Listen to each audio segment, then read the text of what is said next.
ఎదుగుతూ ఉంటుందంట. లేబానోను మీద దేవదారు వృక్షము ఎదుగుతుందంట. లేబానోన్ అనగా పర్వతం. లేబానోన్ అనగా ఏంటిది? పర్వతం. ఆ పర్వతము ఎలాంటి పర్వతం అంటే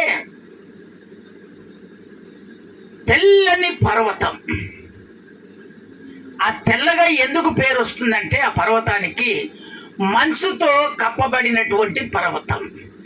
ఈ లేబానోను పర్వతం ఎక్కడ ఉంటుందంటే ఇజ్రాయిల్ ప్రాంతంలో, ఇజ్రాయిలీ దేశంలో ఉంటుంది. స్తోత్రం చెప్తారా ఒకసారి గట్టిగా?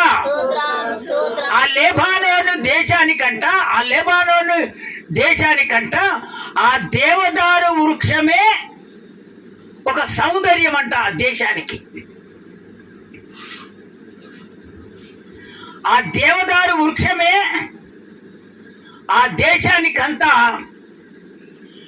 పేరు తీసుకొచ్చిందంట.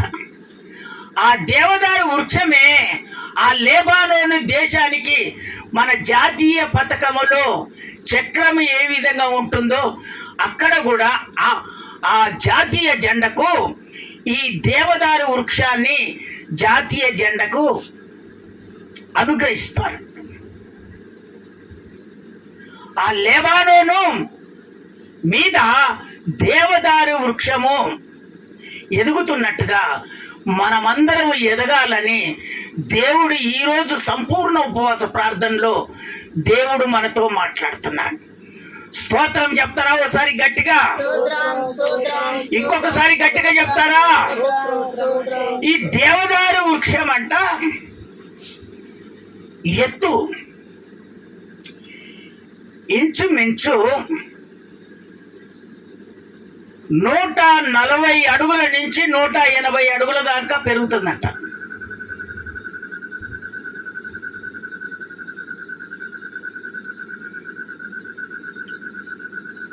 దాని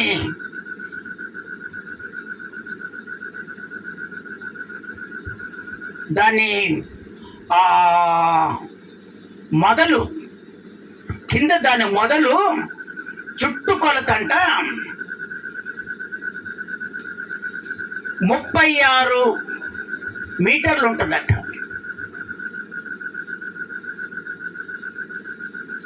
ఎన్ని మీటర్లు ఉంటుందంట? 36 మీటర్లు ఉంటుందంట చుట్టూ కొలత. ఏంటిది? చుట్టూ చెట్టు ఉంది కదా, చెట్టు కింద ఉన్నటువంటిది దాన్ని ఏమంటాం మనము? ఏరు పైన ఉన్నది ఏమంటాం? మొదలు.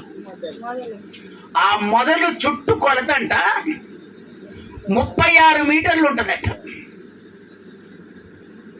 ఏంటిది? దేవదారు వృక్షం. అయితే ఈ దేవదారు వృక్షము లేబానోను పర్వతం మీద ఎదుగుతూ ఉందట. పర్వతం అనగా దేవుని మందిరానికి సాదృశ్యం. స్తోత్రం చెప్తారా ఒకసారి గట్టిగా? దేవదారు వృక్షం అనగా దేవుని బిడ్డలమైనటువంటి మీ అందరి గురించి వర్తిస్తుంది. ఆ దేవదారు వృక్షము ఏ విధంగా లేబానోను పర్వతం మీద ఎదుగుతుందో మీరు కూడా దేవుని మందిరములో దేవునితో మీరు ఎదిగే వారిగానే మీరు ఉండాలని దేవుడు కోరుకుంటున్నాడు. ఎప్పుడైతే దేవుని మీద మనం ఆనుకొని బ్రతుకుతామో, దేవుని మందిరాన్ని వదిలిపెట్టగా మనము జీవిస్తామో, అప్పుడంట మనం ఎంత కృషించిపోయినా, ఎన్ని కష్టాలున్నా, ఎన్ని బాధలున్నా, ఎంత వ్యతిరేకం ఉన్నా, ఇదిగో దేవుని మందిరములోనంట మనం చిగురిస్తూనే ఉంటామంట. స్తోత్రం చెప్తారా ఒకసారి గట్టిగా? అయితే నా ప్రభు ఏం చెప్తున్నాడంటే ఆ దేవదారు వృక్షము ఏ విధంగానైతే ఒక దేశానికి ఆ ఘనత తెచ్చిందో, ఆ సౌందర్యం తెచ్చిందో, మీరు కూడా నన్ను అంగీకరించినటువంటి దేవుని బిడ్డలైనటువంటి మీరు మీ ప్రాంతములో మిమ్మల్ని చూసి నాకు మిమ్మల్ని చూసి ఇదిగో ఒక సౌందర్యం మీలో నుంచి అవుపడాలని నా దేవుడు కోరుకుంటున్నాడు. మీలో నుంచి ఒక సంతోషం చూడాలని దేవుడు కోరుకుంటున్నాడు. ఎప్పుడైతే దేవుని మీద మనం ఆధారపడి బ్రతుకుతామో, దేవుని మందిరాన్ని అనుబంధము కలిగి మనం బ్రతుకుతామో, ఎప్పుడు కూడా నువ్వు కృషించిపోవు, ఎప్పుడు నువ్వు చిగురిస్తూనే ఉంటావు. నీ బాధలు దేవుని మందిరంలోనే పోతాయి, నీ ఇబ్బందులు దేవుని మందిరంలో పోతాయి. ఎందుకంటే దేవునితో నువ్వు అంటగట్టబడి ఉన్నావు కనుక నీ బాధలన్నీ దేవుడు చూసి వాటినన్నిటిని తొలగించి నిన్ను ఆశీర్వాదంలోనికి దేవుడు తీసుకొని వెళ్తాడు. స్తోత్రం చెప్తారా ఒకసారి గట్టిగా? అందుకనే అక్కడ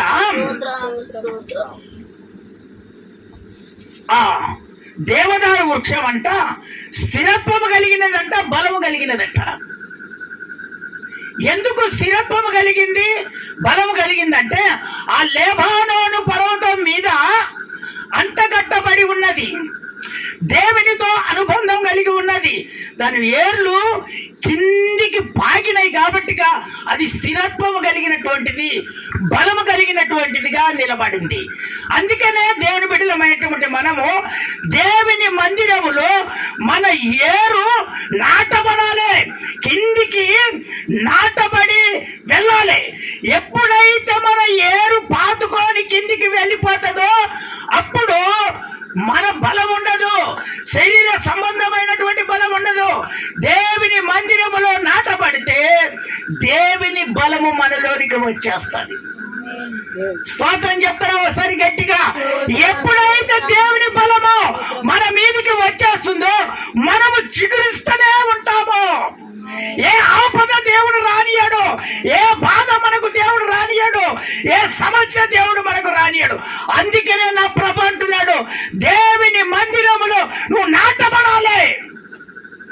దేవదారు వృక్షము ఏ విధంగా తన ఏర్లు కిందికి స్థిరముగా నిలబడ్డాయో, ఏ విధంగా బలము కలిగి నిలబడుతుందో మీరు కూడా ఆ విధంగా బలము కలిగి నిలబడితే, స్థిరముగా మీరు నా మీద ఆనుకొని మీరు ఉంటే మీ జీవితాన్ని అంతా చిగురింపజేస్తారని నా దేవుడు కోరుకుంటున్నాడు.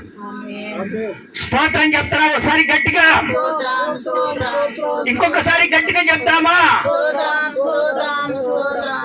చూడండి, దేవుని మందిరంలో స్థిరముగా నాటబడినటువంటి ఒక దైవ భక్తుని గురించి మనము తెలుసుకుందాము. మొట్టమొదట దానియేలు పుస్తకం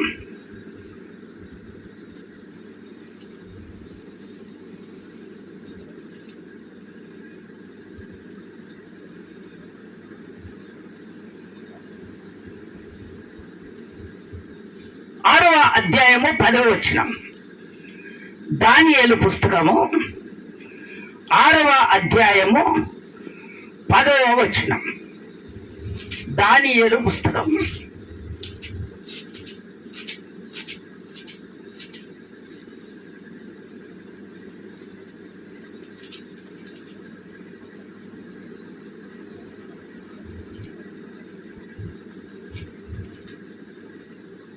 ఇట్టి శాసనము దానియేలు పుస్తకము 6వ అధ్యాయము 10వ వచనం.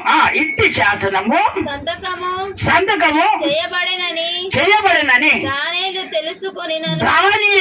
తెలుసుకొనినను అతడు తన ఇంటికి వెళ్ళి యథాప్రకారముగా అనుదినము ముమ్మారు మోకాలుని తన ఇంటి పైగది కిటికీలు ముమ్మూరు మోకాలుని తన ఇంటి పైగది కిటికీలో నుంచి యెరూషలేము తట్టునకు తెరవబడినట్టుగా తన దేవునికి ప్రార్థన చేయుచు ఆయనను స్తుతించుచు వచ్చెను. దానియేలు భక్తుడు దేవుని మందిరములో స్థిరత్వము కలిగి బలముగా నిలబడినటువంటి వాడు.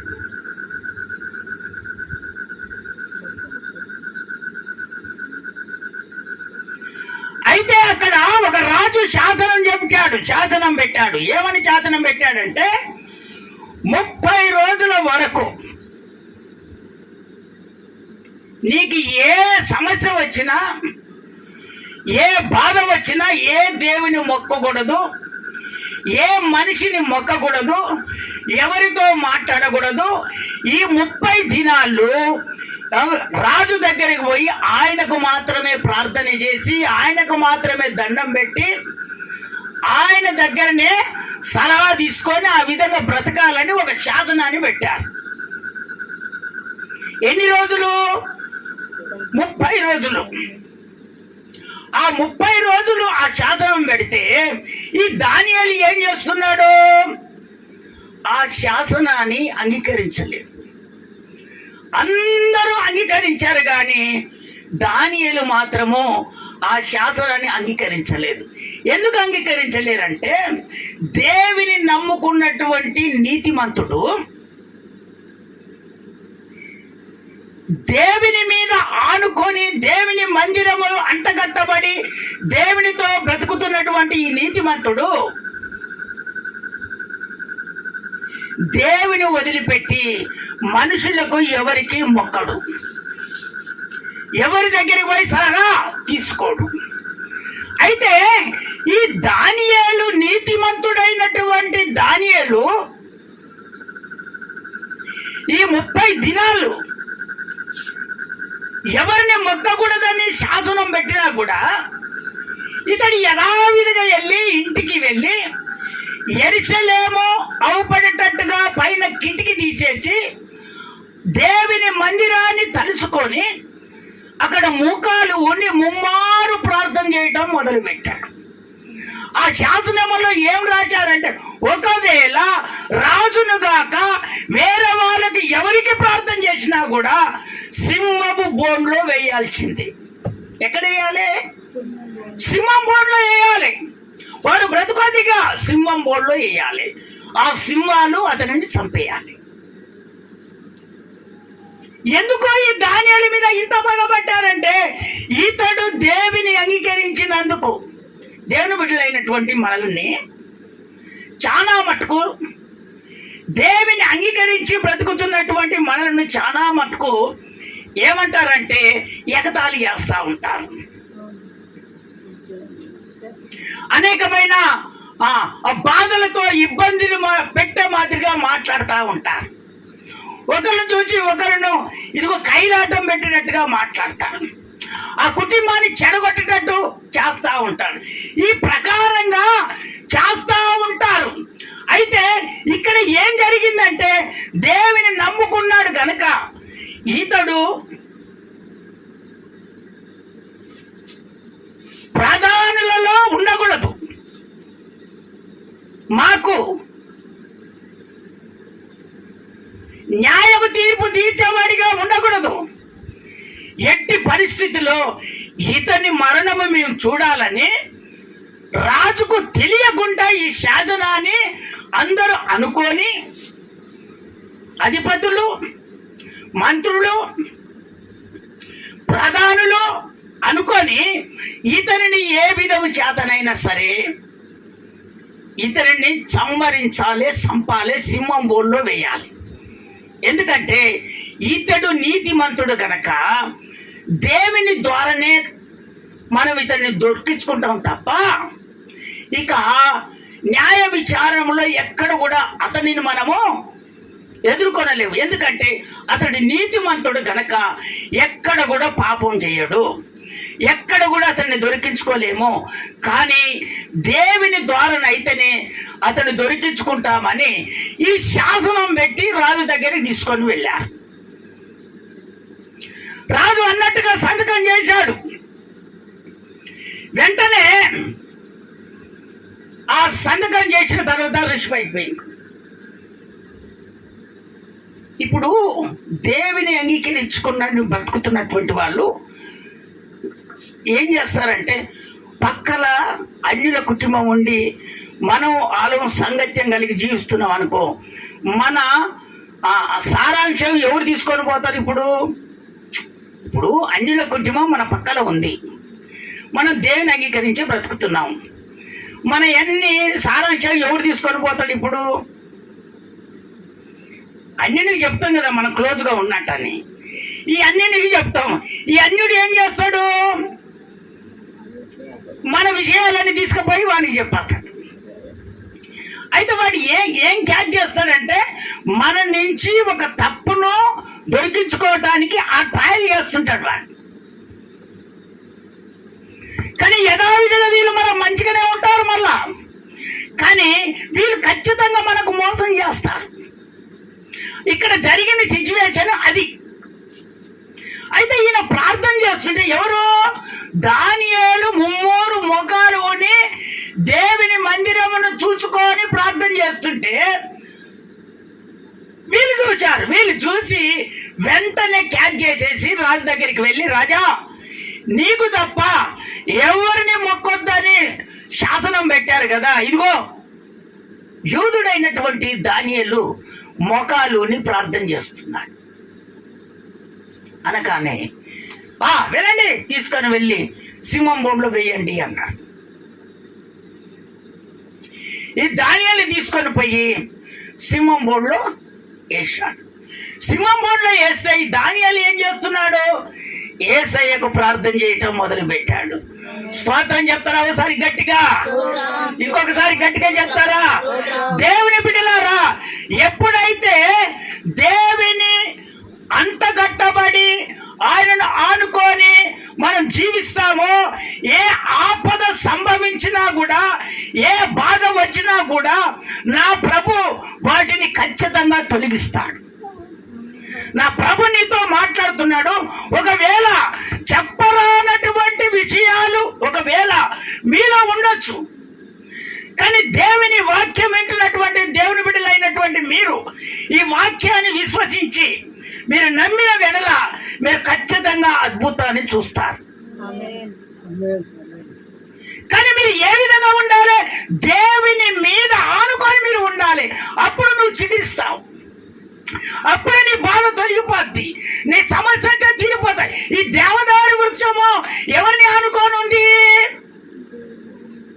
అమ్మా, దేవుని ఆనుకొని ఉంది కాబట్టి అది చిగురిస్తుంది. మరి దేవుని మందిరములో దేవునితో అనుబంధం కలిగి దేవునితో నువ్వు జీవిస్తే నీ బాధలన్నీ తొలగిపోతాయి. దేవుని సన్నిధికి రాక, దేవునితో గడపక నా బాధలు తొలగిపోవట్లేదనంటే దేవుడు అది సహించడు. ఎందుకో చెప్పనా? మందిరాన్ని దేవుడు నీ కొరకు ఏర్పాటు చేశాడు. దైవజనుణ్ణి నీ కొరానికి ఏర్పాటు చేశాడు. నీవు నెలకొకసారి 2 వారాలకు ఒకసారి వస్తే దేవుడు నీ జీవితాన్ని చూసి ఆయన ఇదిగో నీ కార్యము జరిపించాడు. ఎందుకంటే దేవునికి నీతి కలిగి నువ్వు జీవిస్తున్నటువంటి నీవు, దేవుని సన్నిధిలో దేవుని మీద ఆధారపడి నువ్వు బ్రతుకుతున్నటువంటి నువ్వు కన్నీరు కార్చిన నా ప్రభు ఆ కన్నీరును తుడిచి ఆ దుఃఖ దినాలన్నీ దేవుడు సంతోషపరుస్తాడు. ఎందుకంటే దేవుని మీద నువ్వు ఆనుకొని బ్రతుకుతున్నావు కనుక, అందుకనే నీ జీవితాన్ని మార్చుతాడు. చూడండి ఆ మాట, అదే దానియేలు పుస్తకం 6వ అధ్యాయం 22వ వచనం.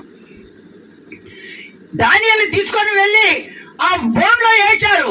బోన్లో వేసినప్పుడు దేవునికి ప్రార్థన చేయటం మొదలు పెట్టాడు.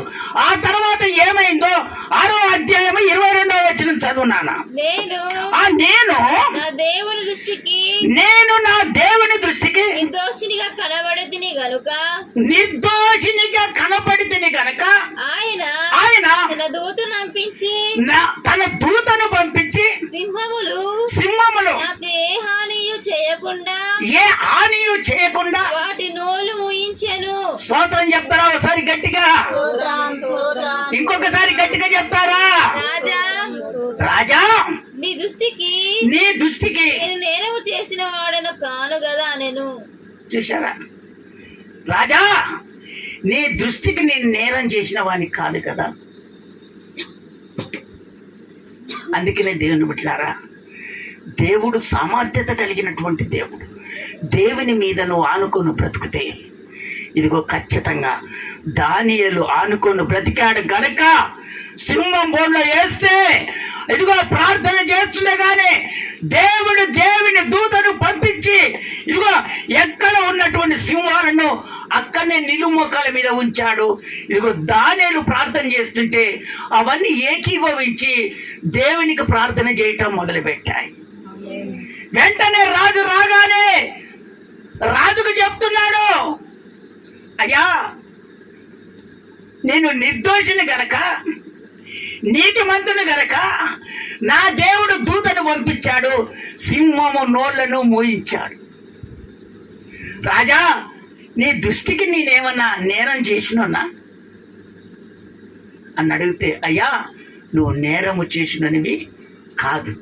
అప్పుడు దానియేలును సింహం బోన్లోకి వెళ్ళి తీసివేసి ఎవరైతే సింహం బోన్లో వేశారో వాళ్ళని వెంటనే వాళ్ళ పిల్లలను భార్యలను వెంటనే ఆ సింహం బోన్లో వేస్తే వాళ్ళు అల్లకు పోక మునిపే ఆ సింహాలు వాళ్ళను చీల్చి చెండాడి ఆ ఎముకలను కూడా తుత్తలుగా చేసి నమిలి తిన్నాయట. మన దేవుడు ఎంత గొప్ప దేవుడు. అందుకనే దేవుని బిడ్డలారా, నీకు నేరం చేయొచ్చు, నిన్ను విమర్శించవచ్చు, నిన్ను బాధ పెట్టచ్చు, నిన్ను అనేకమైనటువంటి ఎగతాళి చేయొచ్చు. ఒకరోజు నీ ప్రార్థన దేవుడు ఎట్టి పరిస్థితుల్లో నీ ప్రార్థన వ్యర్థపరచకుండా ఒకరోజు దేవుడు ఖచ్చితంగా వాళ్ళ చెప్తాడు. అంతే, ఖచ్చితంగా చెప్తాడు నా దేవుడు. మీరు అనుకుంటున్నారే మా బ్రతికి ఇంతేనా నువ్వు అనుకుంటున్నావు. లేదు, నా ప్రభు అంటున్నాడు నువ్వు చిగురించాలని దేవుడు కోరుకుంటున్నాడు. నువ్వు ఈ విధంగానే ఉండదు, నువ్వు చిగురిస్తూనే ఉండాలి. నా మందిరానికి వచ్చి నన్ను అంగీకరించి నాతో బ్రతుకుతున్నటువంటి దేవుని బిడ్డలైనటువంటి మీరు కన్నీరు కార్చొద్దు, మీరు దిక్కుంచొద్దు, దుఃఖపడద్దు. మీరు కుటుంబంలో ఏమి లేని వారిగా ఉండకూడదు. ఎందుకో తెలుసా, మీరు చిగిరించాలి.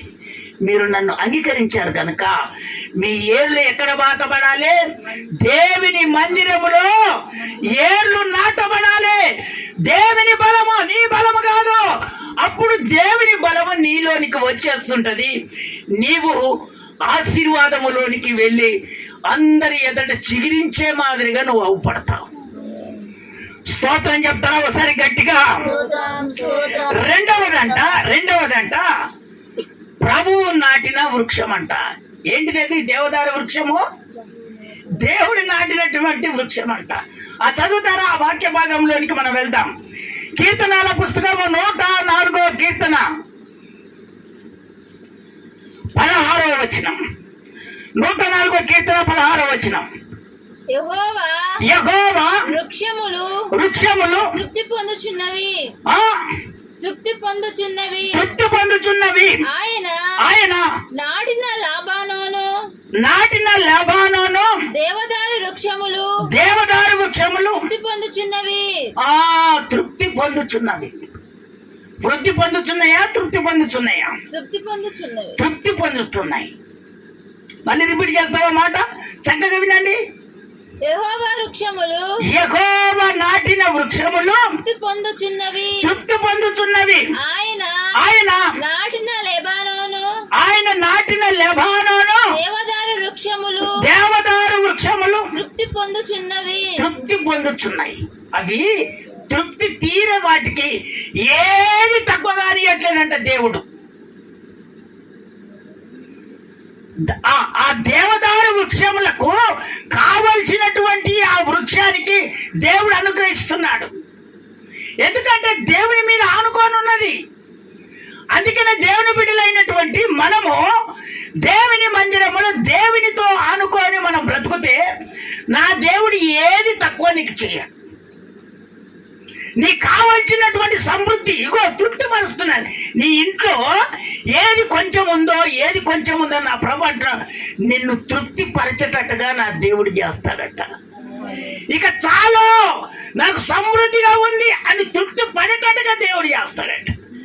అది అనారోగ్యం అంటే విడుదలైపోతుంది, సమస్య ఉంటే తీరిపోతుంది, అప్పుల బాధలు ఉంటే తొలగిపోతున్నాయి, డబ్బులు లేకపోతే డబ్బులు వస్తాయి. నువ్వు తృప్తి పడతావు. ఇంట్లో ఏది లేదనుకుంటే నువ్వు తృప్తి పడతావు.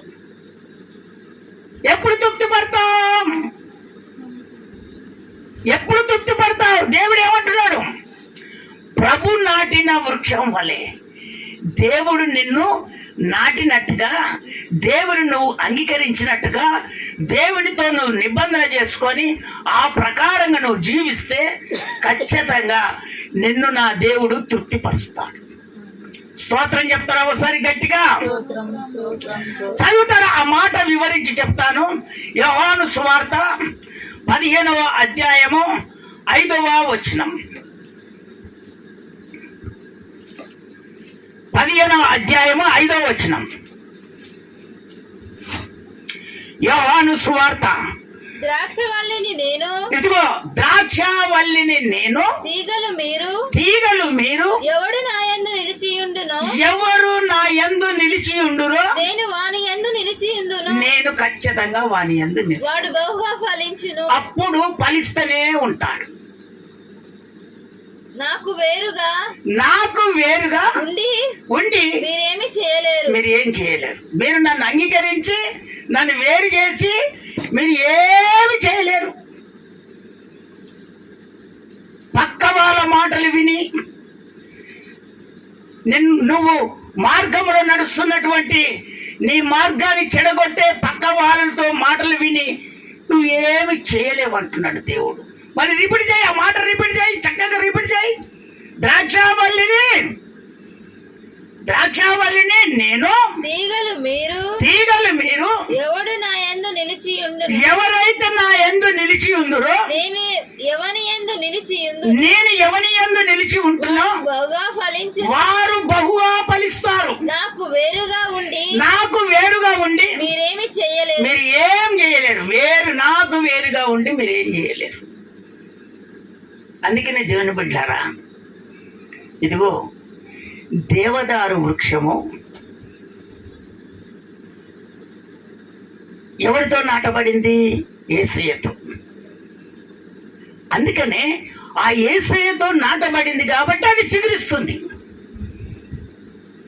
అందుకనే నీవు యేసయ్యతో, ఇప్పుడు ద్రాక్షావల్లి చెట్టు ఉంది, ఆ చెట్టుకి ఏముంటాయి? పంగలు ఉంటాయి.